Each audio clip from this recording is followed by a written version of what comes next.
Ladies and gentlemen, welcome to the MMA game. It is your boy, the Silverback Rasta, Cam and Roget, coming to you live from the MMA game studios. And you know, today we're going to be talking about UFC 307.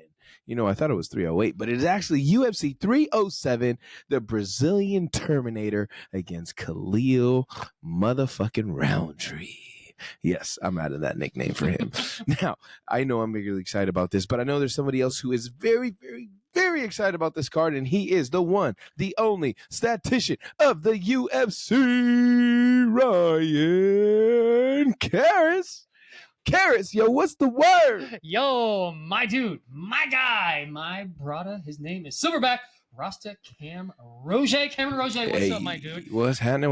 We are blessed to be back in the studio and talking about UFC Fight Night. No, UFC 307. 307. My microphone wasn't even on. That's how it was weird. I'm sorry. It's all good. Sorry about that. All good. Yeah, I think you heard it on that one. So we're blessed, bro. We're back. Can't wait for UFC 307 and then 308, but we'll do 307 right now. 307. 307 is going to be the event of the hour. But yes, we did have a fight night that just passed, Renato Moicano against Benoit Saint-Denis. And let me just say, holy shit, France. I love events there because it is so popping. Mm-hmm. Obviously, for fight number one. For the hometown crowd, obviously. But, dude, they go crazy. They do. Absolutely love it. Unfortunately, my fight of the night that I picked on the prelims did not really span out to be that good of a fight. Yeah. I think for the watchers, maybe for me it was, but I don't think for the general audience, I don't think it was a barn burner like I expected. No, so you're 2 out of 3 now on your calls, and that's okay. Oof.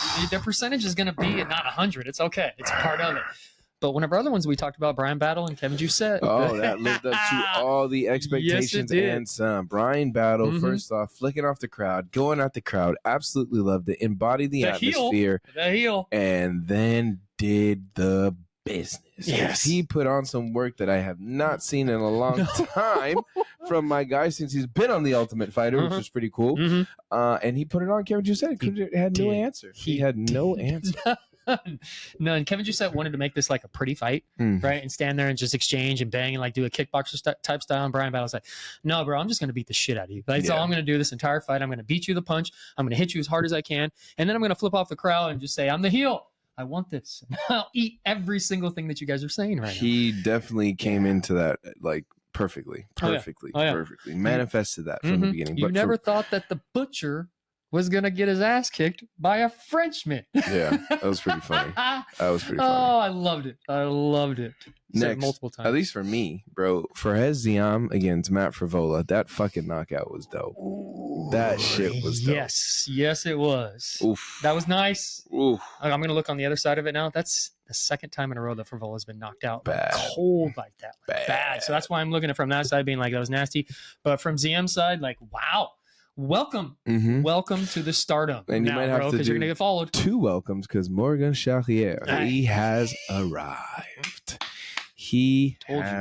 Told you. If you're in that weight division, watch out. Problem. I'd stay far away. Away. That boy with the half red, half black dreadlocks.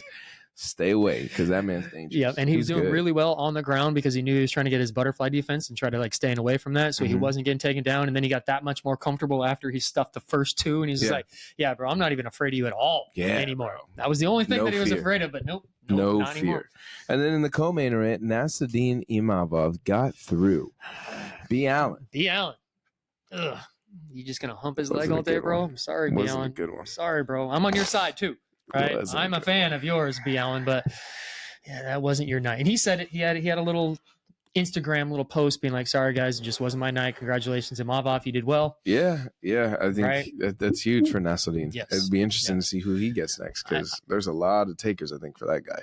Yeah. But remember when we were talking on the show that we were like, "Wait, why is this so in favor of Imavov?" And we kind of saw it during this fight. You saw his hands just that much better and that much cleaner, and he was stuffing his takedowns and wasn't able to like get a hold of him, bring him down. I didn't expect B. Allen to just try and just take him down the whole time. The entire time, I'm not gonna lie. right? Especially after he failed twice in a row, he still grabbed the leg again and still went after it. It's like, wow. I thought he was going to at least throw something. Yes, yeah.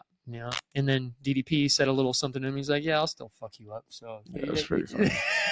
I'm starting to like DDP a little bit, bro. Same here. A little bit. He's giving some good little shit talk. He's growing a little bit. Yeah, bro. Yeah, you better win your next fight if you're going to be doing this. Unless he fights, well, I guess we have to wait to see what happens with Hamzat and fucking Robert. Yeah. If that fight even happens. If it happens. If it happens. And then the main fucking event of the evening. Yeah. Man. Yep. Renato Moicano against Benoit Saint-Denis. Wow. Doctor stoppage. Benoit got fucked up. Benoit won the second round. Did you know that on the scorecards that he won the second round? Nah. Yeah. I didn't even look at this guy. Yeah. He just got fucked up. Oh, dude. When your eyes swollen, that first round, I was like, dude, it's a wrap. It's a wrap. Yeah. It's a fucking wrap. There's no way. None. You can't. You have no ground game. Like, none. I thought he had some decent ground game. A little bit. But that shows how well of a Moicano has a ground game too. He's just sitting on top of a body triangle, he's figured it out. Yes. I mean, they'd said it time and time again. The guy's figured it out, not only on the mats but also with the mic. He's figured it out, bro. And Moicano is somebody again. Like I like him. I like him a lot. I like him too. So I can't wait. And if he does get Patty, I'm all in. Was it Patty or who was the other one that he was saying? I'm sorry, Patty and or Dan Hooker. Dan Hooker. That's what it was. Yeah. Who would you rather have him fight? Patty. Patty. Nice. Unless beat the shit out of Patty and just let it. They save Patty from McGregor. Then I'd say, okay, give him Dan. Okay. But if they give McGregor Patty, I'm all boy. I'm all in. I am all. Is McGregor in fighting or is he done? Is he fighting or is he done? This is a real fan right here, like everybody. Personal question. Personal question? Yeah. Do you want me to call him? I could call him and find out. I'm just kidding. If you could call him, bro, like what are we doing here? You're putting me on the spot now. Yeah. Do I think Conor fights in 2024? No. 2025? Do I think he fights in 2025? I think there's a chance, but it has to be at the Sphere. So it's not happening. It's a big event. Like he needs a big event. Huge event. So and they just did MSG at the end of this year, so it's like, wait, how can you go back at the beginning of next year? I mean, what would be dope is if they brought him back in LA. Okay. Like if they did like Anaheim and fucking Conor comes back. Like I'm going back to Cal. Oh, bro. Okay. Yeah. The other. You see my boy walk in, the Billy Strut walking in. I lose my shit. Does he fight BKFC? He says he's going to. I don't see the point. I thank you for saying it like that. Thank you for saying it like that. What's the point except for to get more fans to go to BKFC? Unless it's, I mean, he's an owner, so why not? He's trying to get money too, right? But I think if it's a celebrity fight, yeah. But what celebrity? I guess you can include boxers in this too. Would you want to see McGregor fight? Jake Paul? No. Yeah, okay. No. Mike Tyson? No. Yeah, okay. Floyd Mayweather? He ain't gonna do it. He's not gonna do it. No. I don't want to see Mike Perry for what? No. Beat up Conor McGregor. But there's one person. Wait, you really have somebody? Nate Diaz. In BKFC? Imagine that trilogy. That would be a huge pay-per-view card for that. That'd be big. That'd be huge for BKFC. Take my money, $90. Okay. Masvidal. No? Masvidal just did it with one knee, and then after that, it was a wrap. Yeah. Bro, that's the same guy that got knocked out. For Darren Till. Yeah. Remember, McGregor hasn't been knocked the fuck out. No, he hasn't. He broke his leg. Masvidal's been knocked the fuck out. Yeah, with sweat going everywhere from Usman. Yeah, done. So, I'm good. Yeah. I'm good. Fuck that. Okay. I'm good. Anyway, any other news you want to announce before we start diving into 307? Was there anything else? No. They did push back some fights, right? Evlov and Sterling. That got moved back. That was supposed to be on this card, and it got moved. And then did they actually move it? Did you actually see a date that it got moved to? I did. I saw it on the gram somewhere. Okay, so Evlov was like, "Okay, cool, we'll still run this." Yeah, but just and there was another months. fight that got canceled that got moved back too. I don't know why. Okay, I didn't see it on the card when I was looking it up. All good. As you're doing the stats, I'll go back and I'll see if I can find that post and we can let everybody know. Okay. So, cool. UFC 307 Pereira against Rountree Jr. taking place in Salt Lake City, Utah. Oh, it's going to be a hard one to breathe. That's why I was pointing my finger, being like, hard one to breathe. So we are going to take it away first with the early prelims. We'll then move slightly into the prelims. We'll give you guys the picks out of the beautiful, colorful hat, and then we'll dive into that main card. So without further ado, here we go. The first fight on the early prelims. We have Court McGee against Tim Means in the men's welterweight division. Good one to start off the Right card, after that, we have Tisa Pennington against Carla Esparza in the women's strawweight division. And in the main event on your early prelims, you're going to have Ryan Spann against Open St. Preux in the men's light heavyweight division. I'll probably use the bathroom during that time. That's what I was asking you. Who do you got there? You're like, I'll be taking a piss. I don't know. In the prelims, kicking it off for you in the prelims, guys, we have in the men's middleweight division, Cesar Almeida against Ihor Porteria. Oh, that's a good one. Good one. Right after that, in the women's strawweight division, Marina Rodriguez against Yasmin Lucindo. Okay, good little hands. And in the main event on your prelims, before we move into the main card, we have Stephen Thompson against Joaquin Buckley in the men's welterweight division. You gonna pick somebody on that one? I'm going Joaquin Buckley. Are you? Okay. He's on a tear right now. Is he the favorite in this fight? He's on a tear. Yo no sé, amigo. Okay. Porque... Who do you got? This is fans. This one's fans. You got fans first. Unless you want to take this one first. They got Porteria? They got Porteria. Oh, that's a good one. That's a very good one. You guys are very lucky. Yeah, that's the one I would want. Lucky. And I have a feeling I'm going to get fucking Carla Esparza. I don't know why. I just have a feeling. Wow. Did you get it? I got Tisha Pennington. Oh, you got the other one. Okay. Who do you got winning? Well, within that fight. Within that fight right there, you got the other one. Who do you have winning that fight even without the one that you're picking? Just because it's... Are you doing Sparza or are you doing... No, I'll go Tisha, actually. I was going to go Tisha with that one, too. Her wife is fighting with the belt for the last one. For the fight on this one. Hopefully, I know it's Carla's last fight, so maybe she brings a... motherfucker, what'd you get? I got 10 means. Oh, that's not a bad one. That starts off the card. You start off the that's night, a good and I got one. the second fight, and then the fans got the first fight on the prelims. There we go. Not bad at all on the selection. I like 10 means on this one, but I don't know if he's going to win this fight. But we'll see. It's going to be tough for all those fighters. It's going to be tough. I think it's going to be probably the hardest for. Well, the Salt Lake City is going to be a huge factor for on this one, guys, because everyone's going to get tired quick because of the high elevation. So if nobody's up there training, I think that's actually why Pereira's been up there for the past 3 weeks. And Sean Strickland actually went up there to go train with him. And I'm like, oh, no wonder why they're there, because it's in Salt Lake. They got to acclimate and get used to it. So hopefully he does a little bit better. I haven't seen Rountree there yet, though. Yeah, he's in Vegas, all right? He lives out of Vegas. He lives in Vegas. So he's been training at PI. And is he Extreme Couture or is he... I don't think he's Extreme Couture. I think he's someone else. He's close by, though. Yeah. He's close by. Vegas. That's an easy drive. How many hours is that? 4.5 from here, 5. From San Diego? From San Diego to Vegas, 5 hours. No, I'm talking about Salt Lake City, though. Oh, I think that's 8 or 12. From San Diego? Yes. Okay. Yeah. Okay. Well, guys, the main card. And this one, I'm super excited because the first fight is a fucking barn burner. It is going to be Roman Dolidze against Kevin fucking Holland in the men's middleweight division. Cariss, take it away. Do I have that one? I could have sworn. Hold on. He doesn't have the Kevin Holland. He doesn't have Kevin. I think I do. No fucking way. Champion of the world. Guys, I'm going to You gonna get mad at this one? Throw this microphone if Cariss does not have stats on my boy Kevin Holland. See? Okay, so the UFC website sometimes changes things up. I did these last night. They're right here. I got them, but it's not the first one. This guy thinks it's April Fool's. I got it, but I'm just saying, like, they change it because I just did these last night. For example, the first fight of the night was supposed to be Stephen Wonderboy and Joaquin Buckley. That was on the main card. That was. Now it's on the prelims. Okay. So I have stats for that prelim one, and then if we get to another one, we'll go to that. But we're going to start in the middleweight division of 185 pounds from USA. UFC's from Georgia. I'm going to start with Georgia. Sorry, I'm going to start with Roman Dolidze. From Georgia, UFC's number 10th ranked middleweight in the world. Roman Dolidze is the underdog of this fight at plus 142. Do you agree with that one? I hope you do. Of course I do. Come on. I'm not going against Kevin Holland. Because Roman Dolidze is 36 years old, stands at 6'2", and his fighting style is MMA. He does have a professional record of 13 victories with 3 defeats, 7 wins by KO, 3 wins by submission, and 7 first-round finishes. He has 10 UFC fights, 7 victories with 3 defeats, currently coming off of a decision victory over Anthony Smith back in June of 2024. Okay.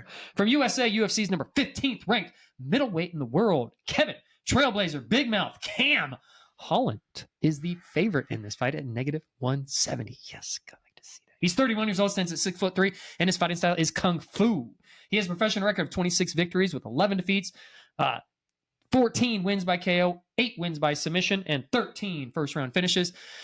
Big Mouth does have 21 UFC fights, 13 victories, 8 defeats. Currently coming off a submission victory over Michelle Olenjacek back in June of 2024. There is no question in our minds over here at the MMA game. We are going with Big Mouth Cam Trailblazer Kevin Holland. Of course. Ladies and gentlemen. Of fucking course. And I'm hoping this is going to be a KO round number 2 or a submission round number 2 for Kevin. I just need my boy to win. That's okay. I'll take a decision on this one. That's all I need to win. I don't care. I don't care if it's split. We just need to win. I just need Trailblazer. to win for Kevin Holland. It's going to be a tough one because Roman Dolidze does have a chin. Yeah. So he might just be able to stay in this fight. But we've seen my boy Kevin Holland put a lot of people out with them fists. There's one thing he knows how to do, which is fight. Mm-hmm. One thing. Mm-hmm. Next, after that, in the women's bantamweight division, we have Ketlen Vieira against Kayla Harris. Ooh, you've been waiting on this one. You have been waiting on this. Women's bantamweight division of 135 pounds. From Brazil, UFC's number 2 ranked women's bantamweight in the world. Ketlen Fenomeno Vieira is the underdog in this fight at plus 550. Put $10 on this one, you'll win a little bit of money if you actually win, but she's not going to win because she's 33 years old, stands at 5'8", and her fighting style is judo. She does have 14 victories with 3 defeats on her professional record. She got 2 wins by KO, 4 wins by submission, and 3 first-round finishes. She has 11 UFC fights, 8 victories with 3 defeats. Currently coming off of a decision victory over Pamil Kagzi back in July of 2023. Yeah, I said that name completely wrong, but it's okay. All good. From UFC, from USA, UFC's number 3 ranked women's bantamweight in the world. The most promising addition to the women's bantamweight division, Kayla Harrison, is the favorite in this fight at -800. -800, so you're not going to win any money on this one. So -800. She's 34 years old, stands at 5'8", and her fighting style is judo. She does have a professional record of 17 victories with 1 defeat. 6 KOs, 7 wins by submission, and 9 first-round finishes. She has 1 UFC fight, which is a submission victory over Holly Holm back in April of 2024. I know who we're all going for in this one. We are going with Kayla Harrison, the favorite at -800. If you go with the other one, I will be shocked. And the only reason why you're going with that is because you just feel like going against me. But it's okay. Kayla Harrison. Yeah, I know. For sure. For sure. I think she gets it done easily. Is this a stoppage? Round 1, round 2? Is she going to armbar? Is she going to judo her? Ground and fucking pound. I like that. Ground and pound. I'd rather have that. And she gets her title shot. Okay. Nice. So that's her next fight? Yeah, it will be Juliana and Pena. Because that's coming up. Sorry. As we talked about this in a minute. You did. Next, You did. after that fight in the men's bantamweight division, we have Mario Bautista against the legend. Jose Aldo. Jr. Yes, in the men's bantamweight division of 135 pounds. From USA, UFC's number 11th ranked bantamweight in the world, Mario Bautista is the favorite in this fight at -175. Yeah, I'm a little sad about saying that one. Yeah, I know. He's 31 years old, stands at 5'9", and his fighting style is freestyle. He does have a professional record of 14 victories with 2 defeats, 3 wins by KO, 6 wins by submission, and 5 first-round finishes. He does have 10 UFC fights. 8 victories, 2 defeats. He's currently on a 6-fight winning streak. Okay. It's a little scary on that one. Okay. Yes, coming off of a decision victory over Ricky Simone back in January of 2024. I was bummed about that one too because we were pulling for Ricky on that one. We're Ricky fans over here, everybody. But that's okay because from Brazil, UFC's number 10th ranked bantamweight in the world. His name is Jose Aldo Jr. is the underdog in this fight at plus 145. That kind of hurts to say. Yeah, I know. Yeah. He is 38 years old. Damn. Yeah. Stands at 5'7", and his fighting style is jiu-jitsu, which I have a problem with because you're going to hear this stat in just a second. He's got a professional record of 32 victories with 8 defeats, 17 wins by KO, 1 win by submission, and he's a jiu-jitsu practitioner. I don't know about that. And he's got 12 first-round finishes. He's got good hands. He does. He does. Yeah, ask Rai Faber on that one. He's got 21 UFC fights, 14 victories, 7 defeats. Currently coming off a decision victory over Jonathan Martinez back in May of 2024. It was a good little fight. I don't want to go against Jose Aldo on this one. I don't want to, but most likely Mario Bautista is going to win. You're doing it. Yeah, I'm doing it. I'm doing it. You're going against Jose. I'm going against Jose. It's not going to be the first time you went against Jose. And that's the sad part. I'm pulling for Jose in this fight. Let me just say it like that. But Mario Bautista most likely heartstrings. This guy is sensitive. We were saying on the last fight that that might be his retirement fight. This better be it. This I thought it was it when he was inducted into the Hall of Fame. I know. But I guess we're going to find out come Saturday night. You better win, bro. We're going to find out. But most likely Mario Bautista is going to win this fight. We shall see. We shall see. In your co-main event of the evening, we got 2 straps up. This is going to be the first one of the night. In the women's bantamweight division, we have the challenger, Juliana Pena against Raquel Pennington. Oh, boy. Oh, boy. Oh, boy. In the women's bantamweight division of 135 pounds, we're going to have a title fight for the strap. Yes, we are. From USA, UFC's #1 ranked bantamweight in the world, Juliana, the Venezuelan vixen, Pena is the underdog in this fight at plus 150. Yes. Not a big fan, sorry. She's 35 years old, stands at 5'6", and her fighting style is MMA. She does have a professional record of 12 victories with 5 defeats, 3 wins by KO, 6 wins by submission, and 4 first-round finishes. She does have 10 UFC fights, 7 victories with 3 defeats, currently coming off a decision loss to the GOAT, Amanda the Lioness Nunes, back in July of 2022. Yes. 2 years. 2 years ago. A break. Might have a little ring rust coming in this one. We'll see. Because from UFC's reigning, defending, undisputed bantamweight champion of the world, Raquel Rocky Pennington is the favorite in this fight at -180. Yep, she is 36 years old, stands at 5'7", and her fighting style is freestyle. She has a professional record of 16 victories and 9 defeats, 1 win by KO, 4 wins by submission. Rocky has 18 UFC fights, 13 victories with 5 defeats. Currently on a 6-fight win streak. Well done for her. And she's currently coming off a decision victory over Mayra Buena Silva back in UFC back in the January of 2024. That was for the bantamweight title. That's when she won her first one. And you are going with Juliana Pena. 100%. I think she gets it done, and I want to see the fight with her and Kayla Harrison because I think that's the only way we get one person back who I care about, Amanda Nunes. Because Kayla's going to be either one of these people. And then we get Amanda Nunes coming back. Okay. And then I hope Cyborg comes back. That's me really hoping. Like if I had a fantasy draft, that's what I would want. Is this fight going to the ground or is it staying on its feet? If Juliana wants to win, it's going to the ground. Okay.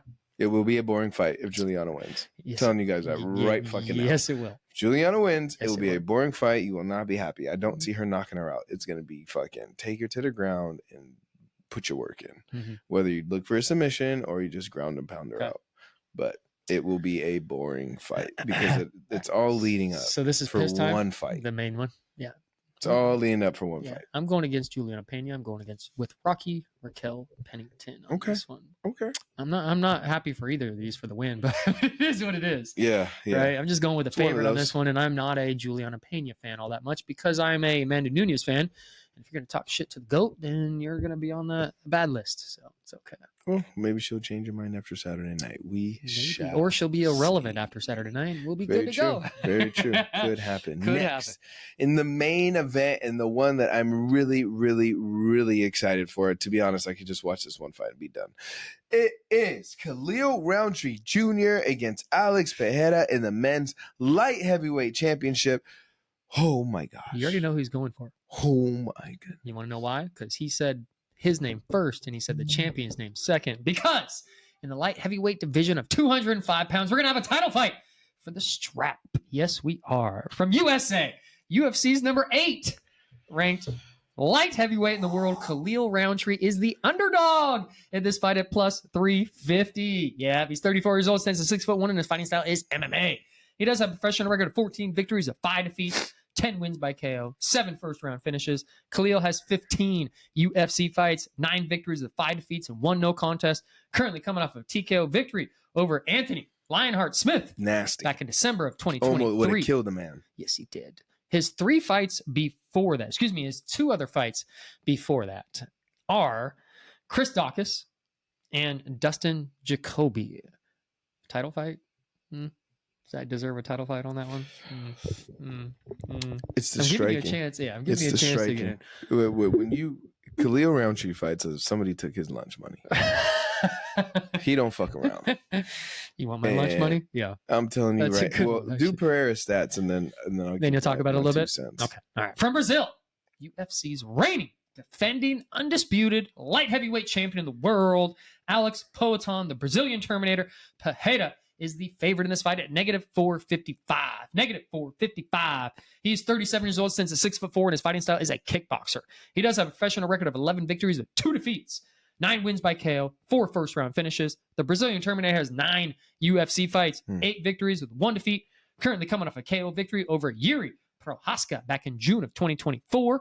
Got a couple honorable mentions for the Brazilian Terminator because all of his fights have been nasty. Bruno Silva, Sean Strickland, his 3rd fight in the UFC was Sean Strickland, ladies and gentlemen. Yes, it was. Izzy × Jan Blachowicz, and Jamal Hill. And Yuri, which I already said, but Jamal Hill. Yeah, nasty little lineup there. I'm going the Brazilian Terminator. There's no doubt in my mind. Yeah, I'm going the Brazilian Terminator on this one. That's a safe bet. I think because of the way that you keep talking about Khalil scares me a little bit, that he's going to be a little relevant in this fight. But we said the same thing about Jamal Hill as he was coming to this, being like he's probably going to be the biggest challenge that he's going to have. Now we feel that Khalil is going to be the biggest challenge that Pereira is going to have. You think Jamal has better hands than Khalil?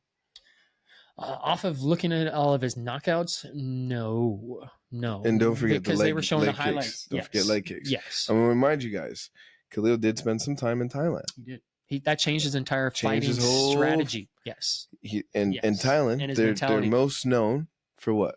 What art? Muay Thai. That's where he went and lived. Yeah, not kickboxing, Muay Thai. So going back, like his striking, I think you're gonna see 2 of the best strikers in the game. Yeah. And it could go either way. Now, for me, as a fan of both of them, I want it to go to a decision. I just want to see some great striking. Now, the only thing with striking is we don't know how these guys' chins are. No. I know how one's are. One is, I should say. Who's that? Pereira. We've seen him get knocked the fuck out. 185. I'm just going to give a little asterisk on that one. I agree, but it's still a little asterisk because of the weight cut. Now, you're looking at a guy who, in Khalil, you don't think he studied that to see that timing, to see exactly how he got that? Of course. Now you're adding leg kicks in too. So it's something, I think, other than takedowns that Pereira has to worry about. It is going to be leg kicks. All around Jamal Hill, were we really thinking he was going to throw leg kicks? No, Jamal was just going to try to throw hands. Especially him coming off an Achilles injury, right? So you're giving Pereira a little bit more things to worry about. We haven't seen him in a position where he has to worry about this. No. Izzy did. And what happened? He split that. It's 1-1 in the UFC. I'm not counting anything outside of that. So if there's a kink in his shield, I would say it could be the striking. Could be. So could be. Do I think that, and this is where it gets a little bit scary on my side of things for Khalil, do I think that Khalil could eat a couple shots from Pereira? I would hope so. We thought that about Sean Strickland, but that didn't happen. Has he seen anybody that has given that, I guess, that power, that strength? No. Remember, you just named off his last few fighters, right? Dawkins has those hands, but not that much power. He ain't got no Pereira left hook hands. So that leaves me a little bit concerned. It should. Right? So looking at, I guess, the pros and cons of both, but I just feel like Khalil is going to he's going to be able to wear it a little bit better. He's going to be able to go through and weather that storm, and I just feel he's going to catch Pereira. Do you think he's going to knock him out by 3 rounds? Within 3? I think he could. I think this is going 3, but it's going to go for Pereira. I think he could. I think that Khalil could get him out. Okay. But again, I'm a fan of both guys. I have to pick. I'm going Khalil. I mean, if it could end in a draw, I'm there for a fucking draw. This hurts him a little bit. It fucking hurts. It hurts because I really like Pena. Yes. But I just feel, I don't know. I just feel Khalil is just going to get it done. You gonna be upset if he doesn't get it done? No, not really. I'm gonna be more upset of who's next. To be honest, with whoever wins, I'm more upset about who's next because we both know Ankalaev is getting next, and we were talking about this before we did this. You're saying that there's not going to be a rematch. Not if somebody gets knocked. If Khalil wins, there's not going to be a rematch. There's definitely not going to be a rematch if Pereira wins. But I'm just saying, if Khalil wins, they're not doing a rematch, and you're saying Khalil's going to Ankalaev? I don't think so, because especially now Pereira's talking about going down to fight fucking DDP, right? I'd rather have him go up, but at the same time, it's like okay, you're going to go, but then you're going to get Tom Aspinall. Yeah, he's available too. DDP's easier fight than Tom Aspinall. Because we know Tom's going to take his ass down. Oh, yeah. Well, guess what? DDP going to do the same fucking thing. He's going to also. But it's going to be harder for him to get him down because he's a bigger guy. I'm not excited to see my Ankalaev, not going to lie. After seeing him fight in person, I'm really not too careful. Like, it is what it is. Yeah. And then seeing Khabib's whole family fight. I still think it's weird that Ankalaev is fighting after this event. Yeah. Because it's like, wait, no, you got paired up before this event actually happened, and then it's fighting after this event. Like, that's kind of strange from the UFC. So pretty much, yeah, I think it's the sentiment's the same, being like, you're a little bit boring.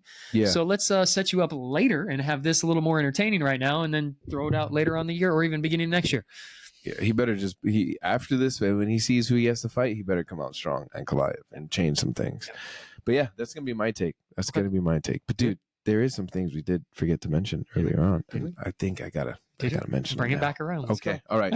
So the UFC did acquire a new talent, former 1-2 division champion Renier de Reeder. Okay, he will be fighting November 9th. It's a UFC fight night in Vegas.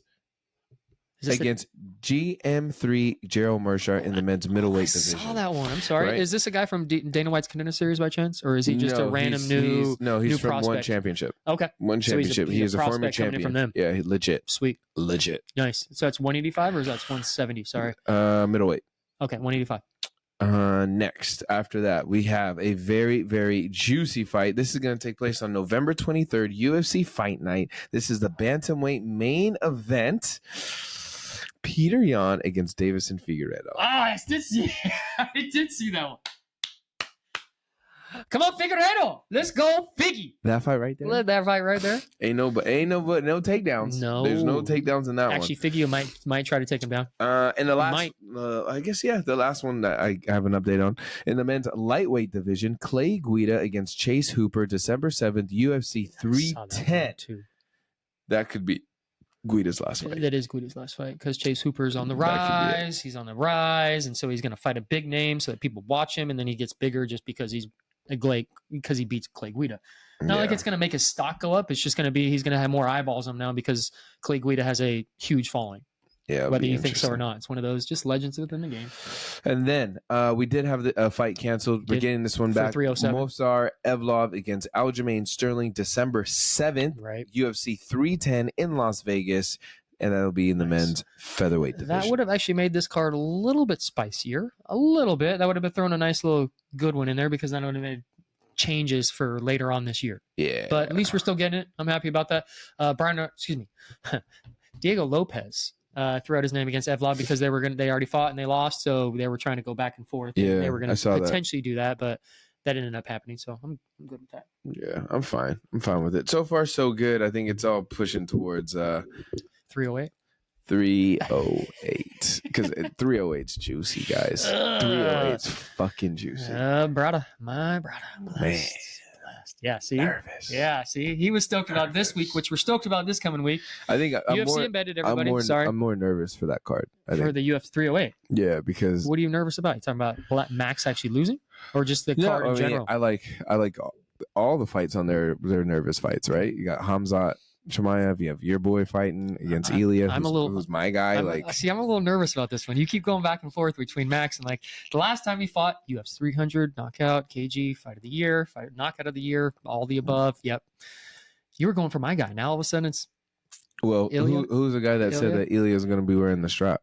You were from the get-go. From the moment I said that dude's a problem. Who was saying? Who was there when he lifted the strap? Not only did I call it out, he lifted it. I was there when he knocked out Volk. Who called the story that said whoever beats Volk, my guy is going to get the title shot next? And look what's happening. 308. So we're both right. Boy. We're both good. Oh boy. I'm just saying. I got to see my boy lift the strap. Yeah. Lift it after slump. Look Volk. This Volk. He was still asleep on the ground. That strap. Crazy man. And I saw Whitaker that night too. Oh, God damn. Why? What a card. What a fucking card. Mm-hmm. What a card. Mm-hmm. Well, all right. Anything else? Any new updates? No, we already talked about jiu-jitsu. Yours is coming up pretty soon. I took a week off because I injured me in my final match, which is fine. So I'm going back today and have a little session. Other than that, no. No, all right. I think we're good to go. All right. Well, you guys have a blessed week wherever you're at. Thank you for tuning in. We at the MMA Game want to say, see you next time in Salt Lake City, Utah. Hey, the MMA Game is out. Peace.